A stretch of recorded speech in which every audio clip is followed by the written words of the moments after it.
What if you fell into a white hole? It's the opposite of a black hole.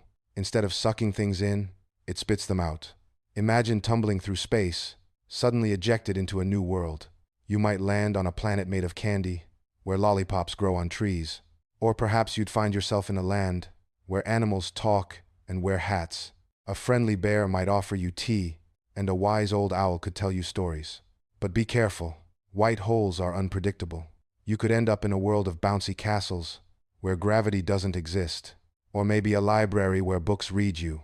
Each page whispers secrets and adventures. Falling through a white hole is like stepping into a dream. Everything is strange and wonderful, limited only by imagination. You might meet a dragon who loves to knit, or a cloud that rains lemonade. But eventually, you'd want to go home. Finding your way back might be tricky, requiring a riddle solved or a kindness given. Perhaps you need to help a lost star find its way, or teach a grumpy giant how to smile. Once the task is done, the white hole might open again, gently pushing you back to where you belong. Back with a heart full of stories, and a mind buzzing with impossible dreams.